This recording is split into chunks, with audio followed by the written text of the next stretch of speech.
नमस्कार, मैं हूं पवन त्यागी। अडानी ग्रुप के ऊपर हिंडनबर्ग ने जो आरोप लगाए थे, अब उस आरोपों में सुप्रीम कोर्ट की खंडपीठ का फैसला आ गया है। यह फैसला सुनाते हुए सुप्रीम कोर्ट की खंडपीठ ने यह कह दिया कि ये जो भी आरोप लगाए गए थे ये मनगढ़ंत थे और इसमें कोई भी तथ्य ऐसा नहीं मिला। सेबी ने इसकी जांच की है और सेबी की विश्वसनीयता पर कोई सवाल नहीं उठा सकता। प्रशांत भूषण जो कि वकील थे, एक एनजीओ की तरफ से प्रस्तुत हुए थे, उन्होंने कहा कि सेबी के अंदर एक वकील हैं, उनको लेकर आपत्ति है क्योंकि कभी उन्होंने अडानी ग्रुप का कोई केस लड़ा था। इस पर भी जो हमारे देश के सीजेआई हैं यानी मुख्य न्यायाधीश हैं, उन्होंने प्रशांत भूषण को ये कहते हुए दरकिनार कर दिया। उन्होंने कहा कि जिस तरह की आप बातें कर रहे हैं वो 17 साल पुरानी है और वो इन हाउस वकील नहीं थे, इसलिए आप ये नहीं कह सकते कि वो पक्षपात इस कमेटी में रहकर करेंगे। सारे आरोपों को दरकिनार कर दिया गया है और सुप्रीम कोर्ट ने जो फैसला सुनाया है उससे दो बातें प्रमुख रूप से सामने आई हैं। नंबर एक, कि हमारे देश के विरुद्ध कुछ लोग षड्यंत्र कर रहे हैं और उस षड्यंत्र में उनकी योजना है कि भारत को कैसे नुकसान पहुंचाया जाए। उसके लिए चाहे वो सरकार पर सवाल उठाएंगे, फिर वो किसी कंपनी के जरिए सरकार पर सवाल उठाएंगे। उनका मुद्दा है कि भारत को किस तरह से आर्थिक रूप से नुकसान पहुंचाया जाए, तो उसके लिए वो किसी भी एक एजेंसी का सहारा ले सकते हैं, मीडिया रिपोर्ट्स का सहारा ले सकते हैं और खबरों को प्लांट भी किया जा सकता है। इसका खुलासा भी सॉलिसिटर जनरल तुषार मेहता ने कोर्ट में किया। सुप्रीम कोर्ट में जब ये जिरह हो रही थी और जब फैसला सुनाया जा रहा था उसके पहले सॉलिसिटर जनरल ने कोर्ट को बताया था कि देखिए, जिस तरह से ये खबरें आई उसके कारण अडानी ग्रुप को, और अडानी ग्रुप का अगर कोई नुकसान है तो वो देश का नुकसान है, वो भारत को अरबों खरबों रुपए का नुकसान हुआ है। जो भारत तेजी से तरक्की कर रहा था, भारत का एक उद्योगपति दुनिया में नंबर 1 पर पहुंचने वाला था, वो कहीं ना कहीं नीचे खिसक कर 50वें स्थान पर आया। फिर बड़ी तेजी से धीरे धीरे तरक्की की है, लेकिन अरबों खरबों रुपए का नुकसान हो गया। जो षड्यंत्रकारी थे वो टारगेट भले ही अडानी को कर रहे थे, लेकिन उनका निशाना मोदी थे। जिस तरह से मोदी अडानी भाई भाई, मोदी की जो जितना भी पैसा है वो अडानी की कंपनियों में लगा है। आपको याद होगा दिल्ली की विधानसभा में खड़े होकर केजरीवाल ने ये आरोप लगाए थे, उस पर कोई कार्रवाई नहीं हो सकती। भला अलग है, राहुल गांधी समेत पूरे विपक्ष ने संसद नहीं चलने दी थी और बार बार आरोप लगाए जा रहे थे कि मोदी जी अडानी के विरुद्ध जांच नहीं करा रहे और जेपीसी के गठन की मांग की गई थी। सोचिए, अगर जेपीसी गठित हो जाती तो ये विपक्ष क्या करता? ये हल्ला करता, बवाल काटता और झूठ कोई प्रसारित करता।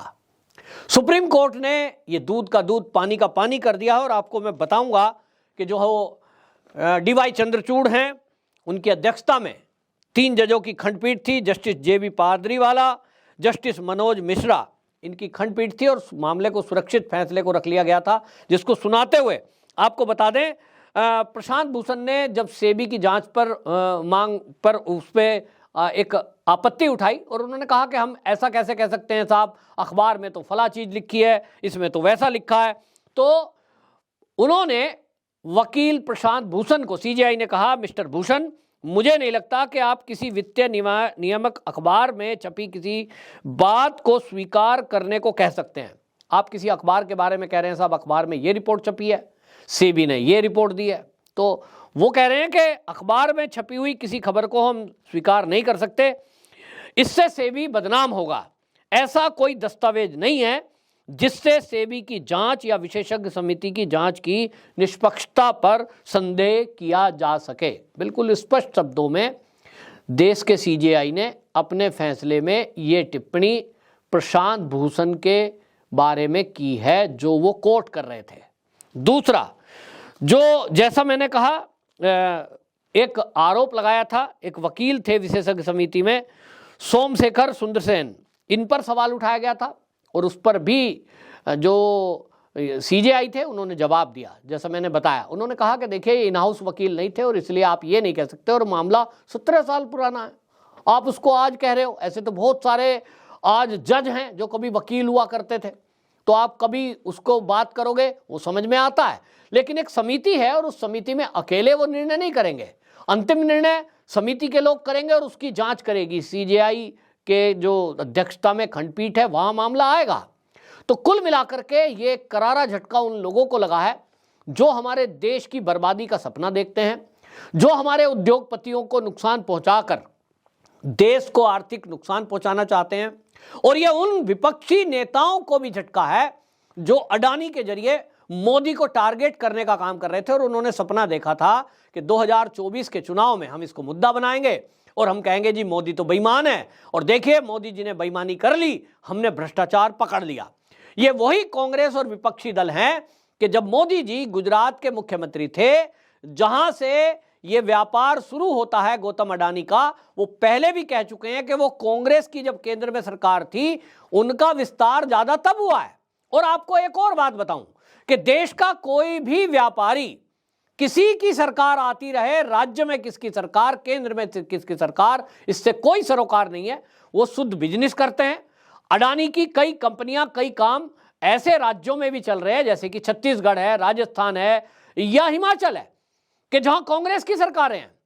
कांग्रेस और राहुल गांधी वहां मौन हो जाएगा और पत्रकार भी कोई सवाल पूछने की हिम्मत नहीं करता, क्योंकि उन लोगों से सवाल पूछने की हिम्मत होती नहीं है, या तो पत्रकारों के मुंह बंद कर दिए जाते हैं।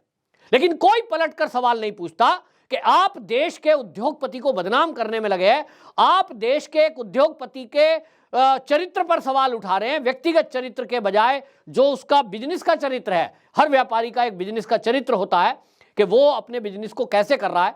आप एक व्यापारी पर स्टैंप लगा रहे हैं कि वो तो जी हेरा फेरी करता है, वो तो साहब कोयला इस कीमत में मंगाता है, उसको बढ़ा के बताता है।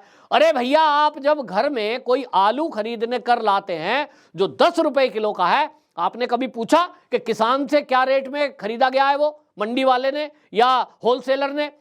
50 पैसे किलो का आलू वो 10 रुपए किलो आप तक पहुंच रहा है, ये बीच में किसने खाया? आप कोयले के बारे में बात कर रहे हैं, अडानी पर सवाल उठा रहे हैं। ये बता रहा है कि आप भारत के उद्योगपति पर सवाल उठाओगे और वो भी सिलेक्टिव। भारत के अंदर ऐसा थोड़ा ही है कि अडानी केवल एक उद्योगपति है, उसके अलावा अन्य कई हैं, मैं नाम नहीं लेना चाहता, अनेक है जिनकी संख्या लाखों में है। लेकिन क्या कारण है कि केवल आप अडानी पर प्रहार करते हैं? उसका कारण यह है कि अडानी वो देश के उद्योगपति हैं जो देश हित को सबसे ज्यादा ध्यान में रखते हैं। और 2014 के बाद से जो भी देश की रक्षा और सुरक्षा के लिए जरूरी देशों से सौदे हो सकते हैं, चाहे वो पोर्ट के हों, फिर चाहे वो इंपोर्ट के हों, वो सब के सब अडानी जी ने किए हैं। उसमें खरबों रुपए का इन्वेस्टमेंट किया है। हालांकि उसे प्राप्त करने के लिए सरकार का, यानी केंद्र सरकार का कोई रोल नहीं है। ग्लोबल टेंडर जारी होता है, ओपन, उसमें सारा कुछ प्रक्रिया होती है और पारदर्शी होती है, वरना दुनिया का कोई भी देश ऑब्जेक्शन करेगा कि साहब इंडिया को तो वैसे भी दोयम दर्जे का समझते थे अभी तक लोग। तो अमेरिका, चीन, रूस, जर्मनी, ये सब कहेंगे साहब ये तो बेईमानी से टेंडर लिया है, और ऐसा होता नहीं है।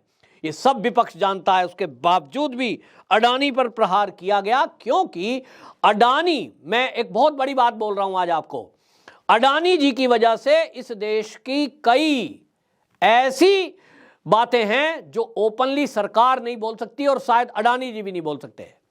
लेकिन मैं आज आपको बता रहा हूं कि कई देशों में, जिसमें कि इजराइल भी है, जिसमें कि आपने देखा श्रीलंका का है पोर्ट, वो इसीलिए क्योंकि चीन को टक्कर देना है।